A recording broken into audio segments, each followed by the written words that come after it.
दोस्तों नमस्कार।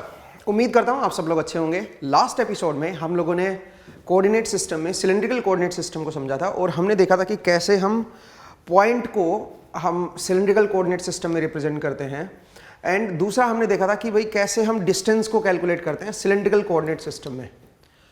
तो आज मैं ये चाह रहा था कि आपको एक क्वेश्चन से हम शुरुआत करें। हालांकि क्वेश्चन में क्योंकि मैं रैंडम क्वेश्चन लेता हूं तो उससे क्या होता है कि वैल्यूज़ थोड़ी ऐसे आ जाते हैं कि हाथ से सोल्व करना मुश्किल हो जाता है, उसके लिए फिर मुझे कैलकुलेशन की ज़रूरत पड़ती है। तो एनीवे आपको मैंने कंसेप्ट समझा दिया था कि सिलेंड्रिकल कोऑर्डिनेट सिस्टम में आप कैसे देखोगे कि दो पॉइंट की डिस्टेंस क्या है। दो पॉइंट सबसे पहले उनको एक सेम लेवल पे लेके आओ। जैसे एक यहाँ पे है एक यहाँ पे है, तो पहले उनको एक लेवल पे ले आओ, फिर उनकी हॉरिजॉन्टल डिस्टेंस निकालो। और वर्टिकल तो आपको पता ही है, तो एक ये राइट एंगल ट्रायंगल बन गया ये, और उसमें फिर हाइपोटेन्यूज निकाल दो आप। हाइपोटेन्यूज से आपके पास डिस्टेंस आ जाएगी सीधा सीधा। तो बहुत आसान होता है सिलेंड्रिकल में। जरा देखिए, मैं एक क्वेश्चन से अगर मैं शुरुआत करूं तो मैं कह सकता हूं कि मान लीजिए मेरे पास दो पॉइंट हैं। ये मेरे पास कोई कोऑर्डिनेट सिस्टम दे रखा है, Cartesian I cap, J cap and के कैप। ये कार्टेशियन कोऑर्डिनेट सिस्टम है। बट जो मुझे पॉइंट P1 दे रखा है, एक पॉइंट दे रखा है P1 दे रखा है 2, 30 डिग्री एंड 4। तो इसका मतलब इसकी हाइट जो है वो 4 है, रेडियस 2 है और एंगल कितना है एक्स एक्सिस के साथ 30 डिग्री एंगल बना रहा है। ऐसे एक और पॉइंट है P2 जो है वो है मे बी वो अंदर है 1 and 45 degree and may be 3 ले लो या 6 ले लो, कुछ भी ले लो, ठीक है। ये दूसरा पॉइंट है P2। तो अब अगर मैं इन दोनों के बीच की डिस्टेंस निकालना चाहूं, मुझे चाहिए P1 P2, वेक्टर का मैग्नीट्यूड चाहिए। दोनों पॉइंट के बीच की डिस्टेंस मुझे देखनी है। तो कैसे देखेंगे दोस्तों? दोनों एक लेवल पे नहीं है दोस्तों। एक की हाइट 4 है, एक की हाइट 3 है। तो सबसे पहले क्या करो, दोनों को एक लेवल पे लेके आओ। तो एक लेवल पे लेके आओगे तो ऑब्वियसली वन हाइट आपको क्या करना पड़ेगा, ऊपर वाले को नीचे लाना पड़ेगा या नीचे वाले को ऊपर लाना पड़ेगा। किसी को भी ऊपर, जनरली हम ऊपर वाले को नीचे लेके आते हैं। तो ऊपर वाले को आप 3 वाले लेवल पे ले आओ। जो 4 वाले लेवल पे था उसको 3 वाले लेवल पे ले आओ। इसका मतलब 1 हाइट आपको डाउन आना पड़ेगा। तो वर्टिकल डिस्टेंस तो पता चल गई है। अब जैसे आप 1 हाइट डाउन आओगे, इसकी भी हाइट 3 हो जाएगी, इसकी भी हाइट 3 हो जाएगी। मतलब z कंपोनेंट दोनों का क्या हो जाएगा, बराबर, ठीक है। अब अगर z कंपोनेंट मेरा दोनों का बराबर हो गया, उसके आगे क्या, उससे आगे क्या करें आप बताओ। अब ये सेम लेवल पे आ गए। तो जरा देखिए, मैं अगर इनको एक सेम लेवल पे दिखाऊं तो मैं कह सकता हूं एक इस सर्कल पे है 1 रेडियस के और एक 2 रेडियस के सर्कल पे है, ठीक है। एक 1 रेडियस के सर्कल पे है और एक 2 रेडियस के सर्कल पे है। जो ये वाला है ये 2 रेडियस पे है, ये वाला 1 रेडियस पे है, लेकिन ये 45 डिग्री बना रहा है। ये एक्स एक्सिस जो है, जो कि इधर थी मेरी, उसके साथ 45 डिग्री एंगल पे है। ये है मेरा P2 और जो P1 है वो 30 डिग्री पे है। वो मेरा 30 डिग्री पे है, वो थोड़ा अंदर की तरफ है। ये मेरा P1 है और ये मेरा P2 है। दोनों को एक ही लेवल पे ले आ रहा हूं। अब अगला सवाल ये उठता है कि इनके बीच की जो हॉरिजॉन्टल डिस्टेंस है, अब मुझे वो देखनी है, ये वाली डिस्टेंस जो हॉरिजॉन्टल, क्योंकि दोनों एक ही लेवल पे आ गए ना, हॉरिजॉन्टल प्लेन में आ गए दोनों। अब दोनों के बीच की हॉरिजॉन्टल डिस्टेंस जो है वो कैसे कैलकुलेट करें भाई, उसको कैसे देखें हॉरिजॉन्टल डिस्टेंस। तो उसको देखने के क्या तरीका है बताइए, उसको कैसे देखोगे। अगर मेरे पास ये हॉरिजॉन्टल डिस्टेंस आ जाती है ना, तो फिर 1 ये तो है ही मेरे पास, वो तो बहुत आसान है। अब आप बोलोगे सर ये कैसे देखोगे, तो इसके लिए आप ये ट्रायंगल का इस्तेमाल कीजिए। ये वाला और ये वाला जो ट्रायंगल बना है इसका इस्तेमाल कीजिए। एक ही लेवल पे है ये ट्रायंगल, हॉरिजॉन्टल प्लेन में है ये ट्रायंगल। ये जो है लेंथ, ये है मेरे पास 1 और ये जो लेंथ है ये है मेरे पास 2। हमें ये वाली निकालनी है और इनके बीच का एंगल भी आपको पता है, इन दोनों के बीच का एंगल भी पता है। तो अगर मैं इसको थोड़ा बड़ा करके दिखाऊं तो मैं कह सकता हूं कि एक ये लेंथ है, एक ये लेंथ है।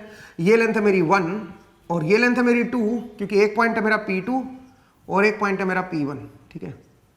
एक लेंथ है मेरी 1 यहां से, ठीक है, और एक लेंथ है मेरी 2, और उन दोनों के बीच का जो एंगल है वो कितना है बताइए। जो एंगल है वो है 15 डिग्री का। आपको क्या बताना है, आपको इन दोनों पॉइंट के बीच की डिस्टेंस बतानी है, ये वाली। अब ये वाले डिस्टेंस कैसे निकालेंगे, इसको x मान लो आप, ठीक है। तो अब x की वैल्यू अपने को कैलकुलेट करनी है। हॉरिजॉन्टल डिस्टेंस दोनों के बीच हॉरिजॉन्टल डिस्टेंस अब कैसे निकालेंगे, देखो cos 15 लगाओ, cosine rule is equal to 1 का स्क्वायर प्लस 2 का square minus x square divide by 2 times of 1 into 2। तो यहां से आप क्या निकाल लोगे, x की वैल्यू निकाल लोगे दोस्तों। यहां से मेरे पास x की वैल्यू आ जाएगी, ठीक है। और एक बार x की वैल्यू आ गई, इसका मतलब हॉरिजॉन्टल डिस्टेंस आ गई। वर्टिकल डिस्टेंस तो आपको पता ही है, दोनों पॉइंट के बीच में, दोनों पॉइंट के बीच में हॉरिजॉन्टल डिस्टेंस है x, वर्टिकल है 1। तो इसका मतलब दोनों पॉइंट के बीच में एक्चुअल जो डिस्टेंस आएगी P1 P2 के बीच में, वो आएगी x स्क्वायर प्लस 1 का रूट। तो यहां से सीधा सीधा आप x स्क्वायर ही निकाल दो, x निकालने की जरूरत नहीं, क्योंकि x स्क्वायर का ही तो इस्तेमाल हम लोग कर रहे हैं ना। तो आप अपना समय बर्बाद मत करो x निकालने में। तो क्या होगा दोस्तों, ये क्या बन जाएगा, ये बन जाएगा 4 cos 15 is equal to 5 minus x square. तो एक्स स्क्वायर की जो वैल्यू आएगी दोस्तों, that will be 5 minus 4 cos 15, ठीक है। ये आ गया मेरे पास एक्स स्क्वायर। यहां पे पुट कर देते हैं एक्स स्क्वायर की वैल्यू को और उसका रूट ले लेते हैं, तो आपके पास क्या आ जाएगा, P1 P2 के बीच की डिस्टेंस आ जाएगी हमारे पास। तो कहानी बड़ी सिंपल है, बट आप देखिए इनको अगर आप कार्टेशियन में कन्वर्ट करते तो इतना ही समय आपका और लगता। हालांकि कार्टेशियन में डिस्टेंस निकालना आसान रहता है, बट ये आसान मेथड है, ये भी कोई मुश्किल मेथड नहीं है। इस तरह से अगर आप करते हो तो इसमें इंफॉर्मेशन बहुत ज़्यादा है, इसमें आपकी अंडरस्टैंडिंग बहुत ज़्यादा बनती है, इसमें आपका दिमाग चलता है। और उसमें तो सिंपल है भाई, दो पॉइंट हैं, उनके बीच अगर कार्टेशियन कोऑर्डिनेट सिस्टम में दे रखे हैं तो उनके बीच की डिस्टेंस बड़ा इजीली आप कैलकुलेट कर सकते हो। तो उसमें वो कोई नई चीज़ आपको नहीं पता चली, ठीक है। मुझे उम्मीद है आपको ये समझ आया मेथड, ठीक है। नेक्स्ट आगे बढ़ते हैं। नेक्स्ट तो मैंने पॉइंट कन्वर्जन बताया, मैंने दो पॉइंट के बीच की डिस्टेंस को बताया। अब मैं एक और इंटरेस्टिंग चीज बताने वाला हूं, और वो है वेक्टर रिप्रेजेंटेशन। वेक्टर को कैसे रिप्रेजेंट करें, vector representation in cylindrical coordinate system, ठीक है। तो वेक्टर्स को देखते हैं, vector in cylindrical coordinate system, cylindrical coordinate system.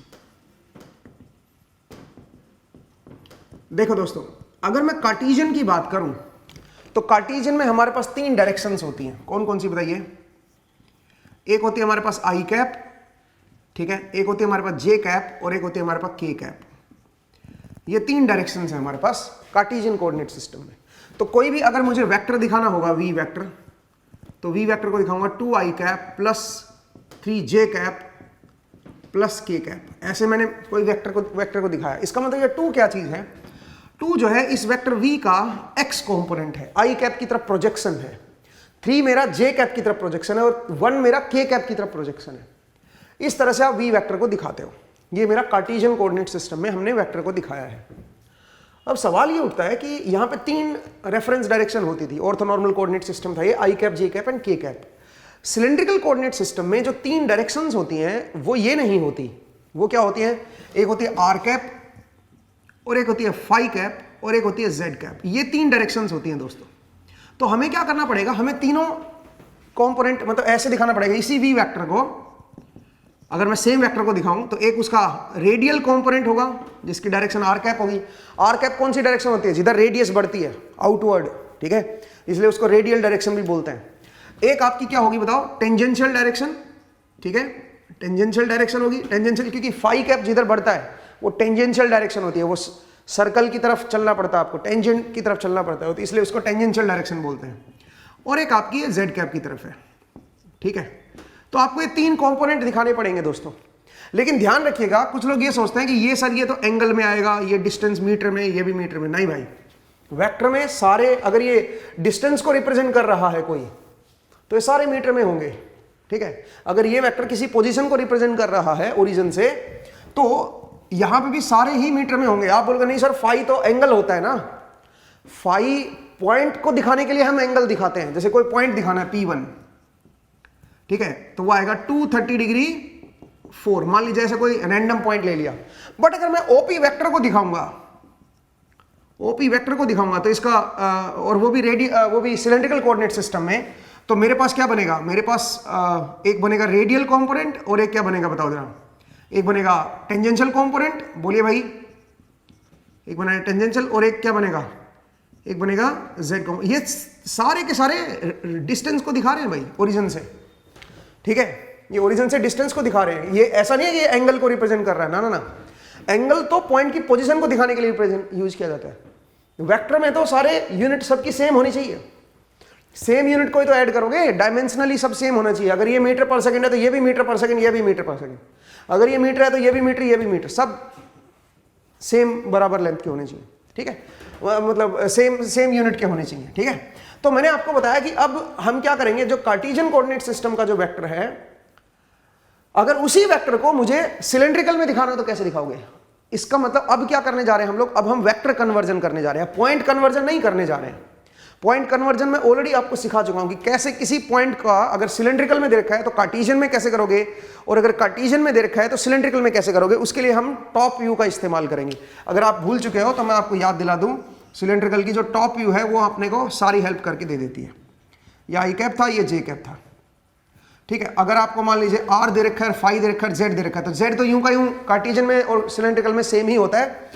Are they रखा है आपको और फाई एंगल दे रखा है, तो इससे आप एक्स कंपोनेंट निकाल सकते हो, इससे आप वाई कंपोनेंट भी निकाल सकते हो। ठीक है, तो ये बहुत आसान काम है दोस्तों, मुझे उम्मीद है ये समझ आया आपको। ठीक है ना।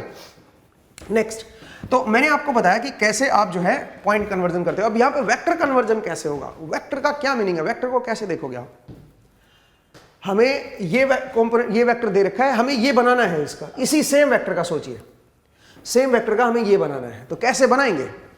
तो इसलिए हम अब इसको समझेंगे कन्वर्जन, वेक्टर कन्वर्जन। ठीक है, तो चलिए अब जरा वेक्टर कन्वर्जन को भी समझने की कोशिश करते हैं। तो मैं अभी इस क्वेश्चन को नहीं कर रहा हूं, अभी मैं आपको पहले थोड़ा बेसिक समझाता हूं, उसके बाद आप थोड़ा बेहतर तरीके से समझ पाओगे कि वेक्टर कन्वर्जन असल में कैसे हम लोग लेते हैं। जरा देखिए दोस्तों, मान लीजिए मेरे पास कोई वेक्टर है, मैं सिंपल फॉर्म ले रहा हूं आई कैप। मेरे पास ऐसा कोई वेक्टर है आई कैप, जिसकी लेंथ है मेरी 1 और डायरेक्शन मेरी एक्स एक्सिस की तरफ है। अब इट डजंट मीन कि ये ओरिजिन से स्टार्ट होगा, ये कहीं से भी स्टार्ट हो सकता है। अगर आप इसको दिखाओगे तो आप इसको ऐसे दिखा सकते हो। जरा देखो, ये मेरी आई कैप डायरेक्शन थी, ये जे कैप, ये के कैप। अब क्योंकि ये कोई पोजीशन वेक्टर तो है नहीं, अगर पोजीशन वेक्टर होता तो ओरिजिन रेफरेंस के रेस्पेक्ट में उसकी पोजीशन देखते। ये तो सिंपल वेक्टर दे दिया आपको, तो ये वेक्टर कैसे दिखा सकते हो आप इस वेक्टर को। इस वेक्टर को आप ओरिजिन से भी दिखा सकते हो और वन लेंथ दिखा दो। ठीक है, या आप यहां से भी दिखा, कहीं से भी आप शुरू कर सकते हो। आई कैप की तरफ दिखाना है और लेंथ मेरी 1 होनी चाहिए। आपको आई कैप की तरफ दिखाना है और लेंथ मेरी क्या होनी चाहिए, 1। लेंथ मेरी 1 होनी चाहिए। ठीक है, तो देखो ये आई कैप डायरेक्शन है, उस डायरेक्शन में होना चाहिए और लेंथ मेरी क्या होनी चाहिए, 1। ठीक है भाई, तो कहीं से भी शुरू कर सकते हो आप इस वेक्टर को, डायरेक्शन सेम रहनी चाहिए और मैग्नीट्यूड सेम रहना चाहिए। शुरुआत कहीं से भी हो सकती है इस पॉइंट की, इस वेक्टर की शुरुआत कहीं से भी कर सकते हो। तो मुझे उम्मीद है आपको समझ आया कि भाई आई कैप को कार्टेशियन कोऑर्डिनेट सिस्टम में कैसे हम लोग रिप्रेजेंट करते हैं। हमें नहीं पता ये कहां से शुरू हो रहा है। ठीक है, बट चलो एक मिनट के लिए हम एक काम करते हैं, इसको यहीं से मान लेते हैं, ओरिजिन से ही इसको पोजीशन वेक्टर मान लेते हैं। हालांकि ऐसा कोई फिक्स नहीं है, आप कहीं पे भी मान सकते हो, बट एक बार अंडरस्टैंडिंग बनाने के लिए हम लोग मान लेते हैं कि भाई ये ओरिजिन से स्टार्ट हो रहा है। मुझे अब इसको क्या करना है, मुझे अब इसी सेम वेक्टर को कन्वर्ट करना है सिलेंड्रिकल में। मतलब एक मुझे इसका रेडियल कॉम्पोनेंट चाहिए, एक मुझे इसका टेंजेंशियल कॉम्पोनेंट चाहिए। ठीक है, और एक मुझे क्या चाहिए बताओ जरा, जेड कंपोनेंट चाहिए। अब ये कैसे निकाले, जरा देखिए दोस्तों, सेम वेक्टर है, जो वेक्टर ऊपर लिखा हुआ था वही वेक्टर है ये। तो अगर मैं रेडियल कंपोनेंट निकालूंगा तो आप बताओ वी आर क्या चीज है, बताओ। वी आर वी का प्रोजेक्शन है in the direction of r cap. V r जो है मेरा, that is the projection of v in the direction of r cap. इसका मतलब मुझे क्या करना पड़ेगा, मुझे करना पड़ेगा v डॉट आर कैप, ये बनेगा वी आर। आपको याद होगा डॉट प्रोडक्ट में मैंने समझाया था ये प्रोजेक्शन कैसे निकालते हैं। किसी भी डायरेक्शन में अगर प्रोजेक्शन देखना हो तो आप उस डायरेक्शन के साथ क्या ले लो, उस वेक्टर का डॉट प्रोडक्ट ले लो। ऐसे ही अगर मैं v फाई की बात करूंगा तो बनेगा v डॉट फाई कैप। ऐसे ही अगर मैं z की बात करूंगा तो बनेगा v डॉट z कैप।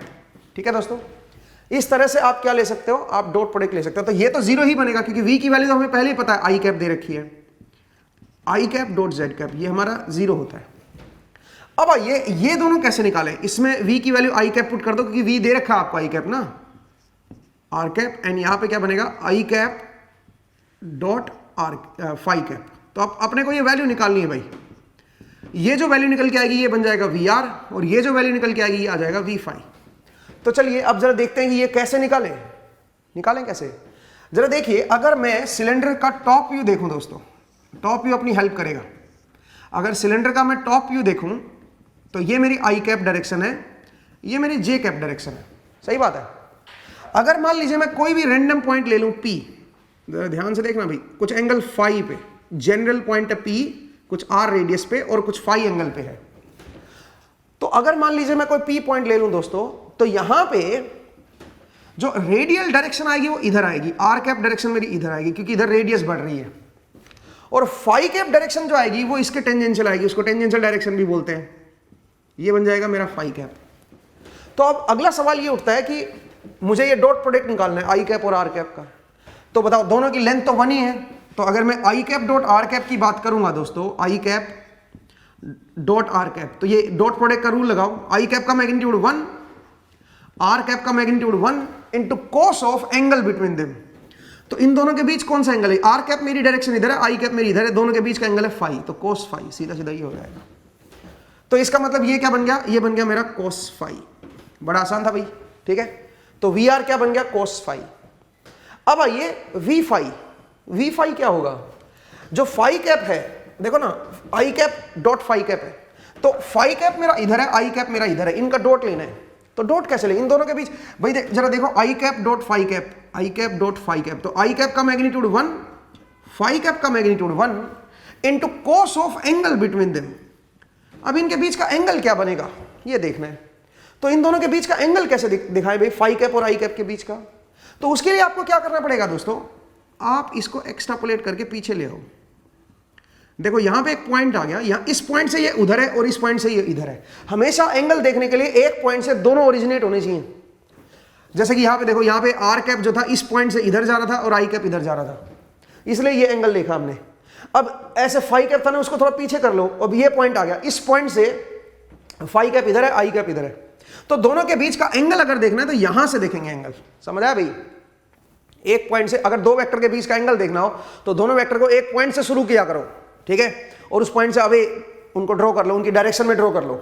इसकी डायरेक्शन ये थी, इसकी डायरेक्शन ये थी, तो अब ये एंगल देखना है भाई, ये एंगल यहां पे लिखेंगे। अब ये एंगल कितना है जरा देखिए, अगर ये फाई है और ये 90 है, आप बोलोगे सर ये 90 क्यों है, क्योंकि रेडियल डायरेक्शन और tangential direction perpendicular, orthonormal coordinate system है ना, इन तीनों डायरेक्शन परपेंडिकुलर होती हैं, r cap, phi cap, z cap, तीनों एक दूसरे के परपेंडिकुलर है। तो ये 90 है भाई, ये 90 है, ये फाई है, तो ये क्या बनेगा, ये बनेगा 90 माइनस फाई, और ये क्या बनेगा, ये बनेगा फिर 90 प्लस फाई। ये 90 माइनस फाई आ गया, तो ये क्या बनेगा, ये बनेगा 90 प्लस फाई। तो यहां पे कोस 90 प्लस फाई कर दो भाई, 90 प्लस फाई, तो क्या बन जाएगा दोस्तों, ये बन जाएगा माइनस साइन फाई, ठीक है। तो इसकी वैल्यू क्या बनेगी, माइनस ऑफ साइन फाई। मुझे उम्मीद है आपको समझ आया कि कैसे आप जो है v r and v phi को कैलकुलेट करोगे। वी जेड तो मेरा फिर 0 ही हो गया, तो इसका मतलब अपने पास ये निकल के आ गया, बट एक प्रॉब्लम अभी भी स्टिल बची हुई है। v की जो वैल्यू आई है दोस्तों, वो v की वैल्यू क्या आई है बताओ जरा, cos phi r cap minus sine phi phi cap, ठीक है, एंड 0 जेड कैप। ये मेरे पास एक फिर से वही वेक्टर जो था, ये वाला जो वेक्टर था, उसी को हमने रिप्रेजेंट किया है, सेम उसी वेक्टर को दिखाया है। बट एक प्रॉब्लम है इसमें, पहले तो आई कैप था, इसका कंपोनेंट 1 था, देखो इसमें फिक्स था। v का प्रोजेक्शन अगर आई कैप डायरेक्शन में देखोगे तो 1 आएगा, लेकिन उसी v वेक्टर का, सेम v वेक्टर का आर कैप की तरफ प्रोजेक्शन देखोगे तो कोस फाई आएगा, फाई कैप की तरफ देखोगे तो माइनस साइन फाई आएगा, और जेड कैप की तरफ आएगा 0। The problem is what is this cos phi, phi पे डिपेंड कर रहा है, तो हमें फाई पता ही नहीं है, तो इसको फिर कैसे रिप्रेजेंट करें भाई, ये तो फाई पे डिपेंडेंट आ गया, तो इसको कैसे देखें। तो पहले तो आप ये समझिए कि ये निकाले कैसे, उसके बाद इनका मीनिंग भी समझते हैं कि ये क्या रिप्रेजेंट कर रहा है, क्या ये सेम वेक्टर को रिप्रेजेंट कर रहा है कि नहीं कर रहा है, ये वाला वेक्टर सेम वेक्टर को रिप्रेजेंट कर रहा है कि नहीं कर रहा है, वो अपने को देखना है। लेकिन उससे पहले मैं चाह रहा हूं कि आप पहले ये समझें कि भाई ये v r, v phi, v z हमें कैसे निकालना है। डॉट प्रोडक्ट का इस्तेमाल होगा दोस्तों। डॉट प्रोडक्ट का मीनिंग मैंने समझाया था कि किसी भी डायरेक्शन में अगर प्रोजेक्शन चाहिए तो आप उस डायरेक्शन के साथ क्या ले लो, डॉट प्रोडक्ट ले लो। तो डॉट प्रोडक्ट की एप्लीकेशन का जो चैप्टर था उसको जरूर देखिएगा, वहां पे आपको पता चलेगा कि मैंने ये कैसे एक्सप्लेन किया था, ठीक है। चलिए, मेरे पास ये कंपोनेंट आ गया, मैंने उसी वेक्टर को जो वी आई 1 आई कैप था उसी को मैंने इस तरह से दिखा दिया, सही बात है। अब एक स्टेप और आगे चलते हैं, अब इसको समझते हैं कि क्या ये सेम वेक्टर को रिप्रेजेंट कर रहा है कि नहीं कर रहा है। ये तो फाई पे डिपेंडेंट आ गया ना यार, जबकि यहां पे तो कांस्टेंट लेंथ है, तो इसको कैसे समझें। इसको समझने का बड़ा आसान तरीका है, जरा देखिए दोस्तों कैसे समझेंगे इसको। तो पहले तो डॉट प्रोडक्ट, देखो सिलेंड्रिकल कोऑर्डिनेट सिस्टम में कुछ याद करने की जरूरत नहीं है, सिर्फ टॉप व्यू को देखो बस। टॉप व्यू आपके हर सॉल्यूशन का जवाब है, हर क्वेश्चन का जवाब है, ठीक है, हर सॉल्यूशन प्रोवाइड कर देगा आपको टॉप व्यू। तो इसलिए टॉप व्यू को याद रखिएगा सिलेंड्रिकल कोऑर्डिनेट सिस्टम में, क्योंकि वहीं से सब कुछ निकाल रहे हैं हम लोग।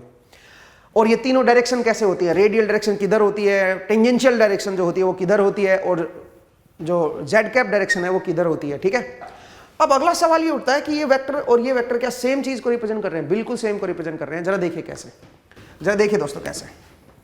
मेरे पास ये कोऑर्डिनेट सिस्टम है, ये वाला कोऑर्डिनेट सिस्टम है, और मैं आपको इसका टॉप व्यू दिखाऊंगा, इसको घुमा के दिखाना चाह रहा हूं मैं आपको। तो अगर ये ऐसे है, अगर ये कोऑर्डिनेट सिस्टम मेरा ऐसे है, ये x है, ये y है, ये z है, तो मैं आपको इसको ऐसे y के अबाउट रोटेट कर रहा हूं, तो सो दैट z आपकी तरफ हो जाए और मुझे टॉप व्यू नजर आए। तो अगर मैं यहां पे कोई सिलेंडर भी ड्रॉ करूं तो मुझे टॉप व्यू नजर आए। ठीक है, तो मैंने क्या किया, मैंने इसको ऐसे बना लिया।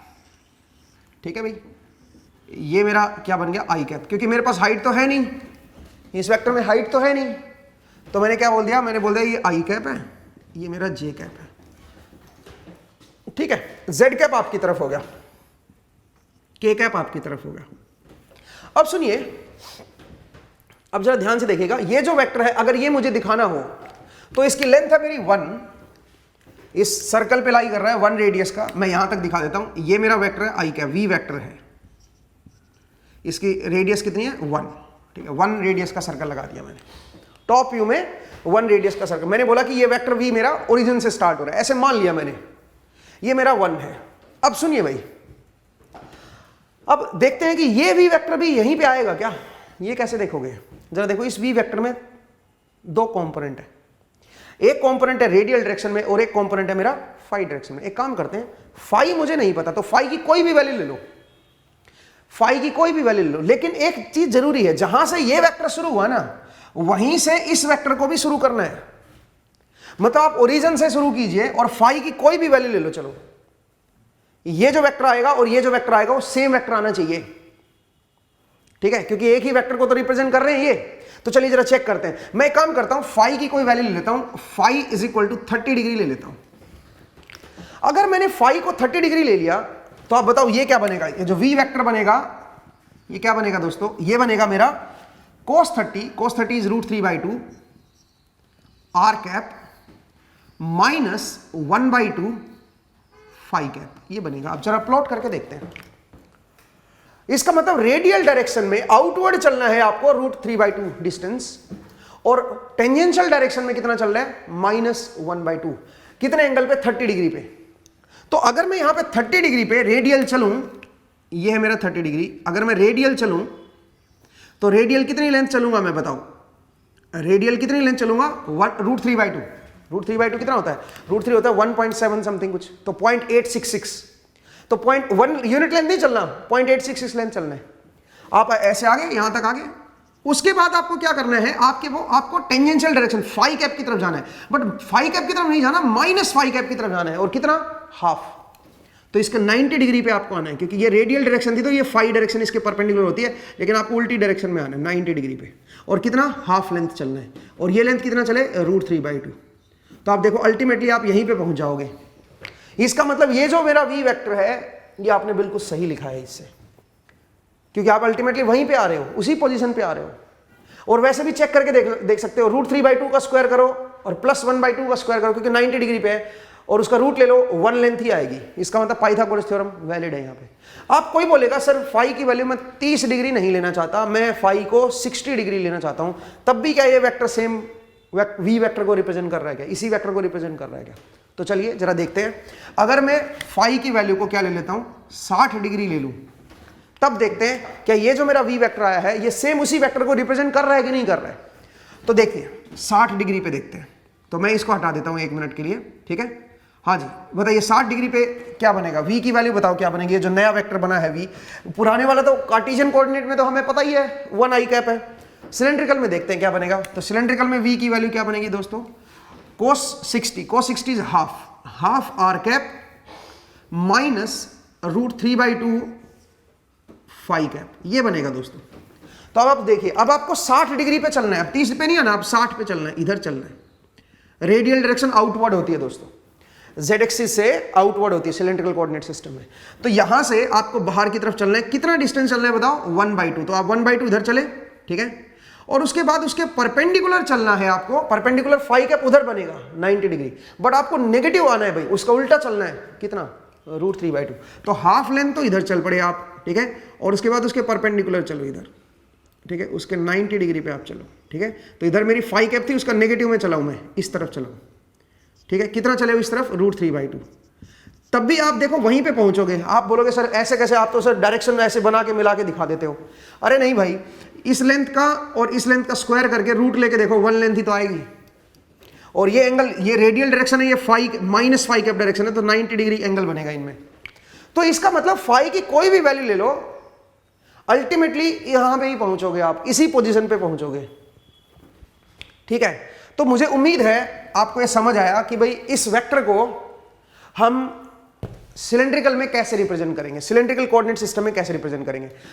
कई बार क्या होता है, कई बार ऐसे दे दिया जाता है कि convert this v vector at point at 230 degree 4। इसका मतलब क्या है? इसका मतलब है ये जो मेरा वेक्टर है, ये वेक्टर कहां से शुरू हो रहा है? इस बार ओरिजिन से शुरू नहीं हो रहा, इस बार ये ओरिजिन से शुरू नहीं हो रहा, इस बार ये इस पॉइंट से शुरू हो रहा है, इस पॉइंट से शुरू हो रहा है, समझ रहे हो? तो इस पॉइंट को बताने का फायदा आपको ये होता है कि आपको डायरेक्शन पता चल जाती है, ये फाई पता चल जाता है 30 डिग्री। तो आप यहां पे 30 डिग्री पुट कर दोगे और उससे आप वेक्टर निकाल लोगे, ठीक है। हालांकि कोई जरूरी नहीं है कि ये 30 डिग्री ही पुट करने से आप इस वेक्टर को रिप्रेजेंट करोगे। आप कोई भी रैंडम फाई ले लो, अगर इस वेक्टर का और इस वेक्टर का स्टार्टिंग पॉइंट मैं सेम ले लूंगा कि दोनों का स्टार्टिंग पॉइंट ये भी यहीं से हो रहा है और ये वाला वेक्टर भी यहीं, तो दोनों सेम ही वेक्टर को रिप्रेजेंट कर रहे हैं भाई, दोनों सेम ही, चाहे फाई की कोई भी वैल्यू ले लो।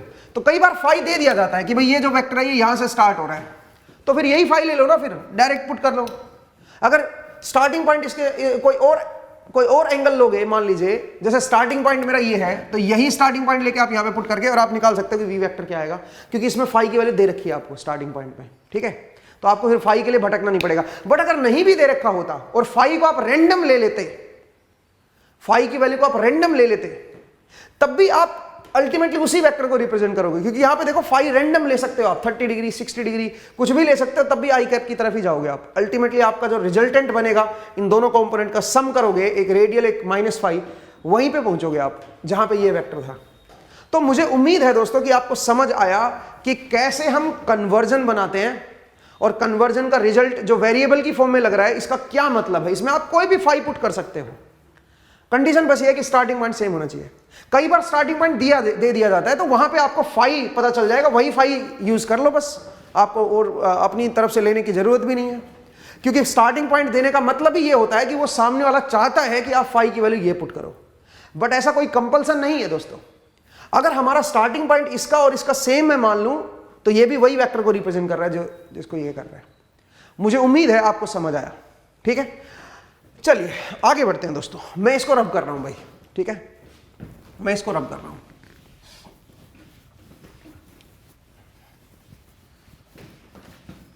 एक क्वेश्चन करते हैं, ठीक है, एक क्वेश्चन करते हैं।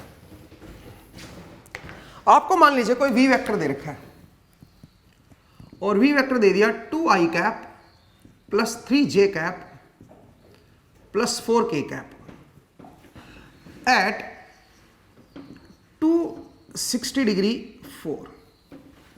ये कह रहा है ये कोई वी वेक्टर है, ये मान लो मेरा इसका स्टार्टिंग पॉइंट है, यहां से हम वी वेक्टर को दिखाएंगे, ओरिजिन से नहीं दिखाएंगे, ठीक है। Convert this vector into cylindrical coordinate system,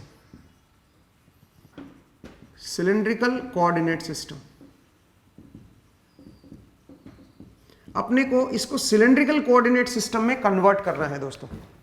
तो कैसे करेंगे? सिलेंड्रिकल कोऑर्डिनेट सिस्टम में वी के 3 कंपोनेंट बनेंगे भाई, एक रेडियल कंपोनेंट, एक टेंजेंशियल कंपोनेंट और एक आपका जेड कंपोनेंट। ये 3 चीजें चाहिए भाई।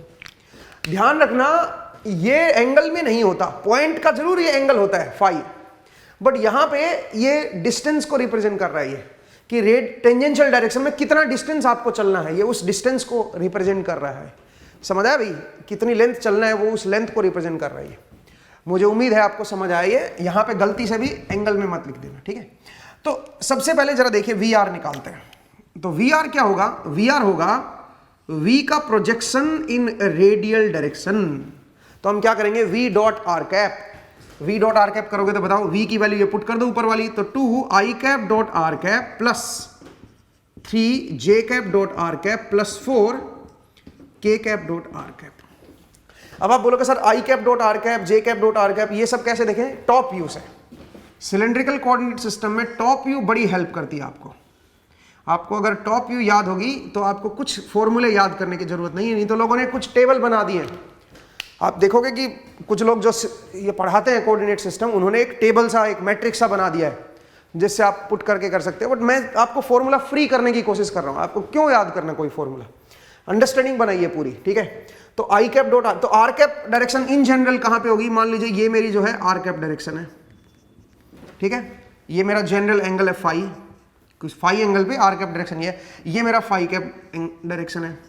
और जेड कैप किधर होगा, जेड कैप बाहर की तरफ होगा, आपकी तरफ, ये जेड कैप होगा। तो आप बताइए भाई, सबसे पहले आई cap dot are cap, I cap इधर है, आर कैप इधर है, दोनों का मैग्नीट्यूड 1 1 है, मेरा यूनिट वेक्टर है ना ये। तो आई कैप का मैग्नीट्यूड 1, आर कैप का magnitude 1 into cos of angle between them, तो कोस फाई। तो क्या बन जाएगा दोस्तों, ये बन जाएगा 2 कोस फाई प्लस 3, बोलिए जे cap dot are cap. J cap मेरा इधर है भाई और आर कैप मेरा इधर है, तो उनके बीच का जो एंगल है वो 90 माइनस फाई हो जाएगा। तो आप बताओ इनका जो डॉट प्रोडक्ट लोगे वो क्या बनेगा, जे कैप का मैग्नीट्यूड 1, आर कैप का magnitude 1 into cos of 90 minus phi. Cos of 90 minus phi क्या हो जाएगा, sine phi, plus k cap dot are cap. K cap तो परपेंडिकुलर है भाई, आपकी तरफ है ना के कैप, और आर कैप इधर है, तो दोनों के बीच एंगल 90 डिग्री है, तो ये 0 आ जाएगा। तो ये लो जी, ये मेरे पास रेडियल कंपोनेंट आ गया। अब आइए टेंजेंशियल कंपोनेंट, तो वो क्या बनेगा, वो बनेगा v डॉट फाई कैप। मुझे v फाई चाहिए, तो v डॉट फाई कैप करेंगे तो टेंजेंशियल कंपोनेंट आ जाएगा। जरा देखते हैं क्या बनेगा। तो बन जाएगा 2 I cap dot phi cap, भाई इसको फाई कैप के साथ डॉट ले लो भाई v को, 3 J cap dot phi cap plus 4 K cap dot phi cap, यही बनेगा भाई। अब आप बताइए जरा, देखिए आई कैप डॉट फाई कैप क्या बनेगा। फाई कैप मेरा इधर है, आई कैप इधर है, तो इसको एक्स्ट्रापोलेट कर लो, और ये एंगल फाई है, ये 90 है, तो ये 90 माइनस फाई होगा, तो ये क्या होगा, ये होगा 90 प्लस फाई।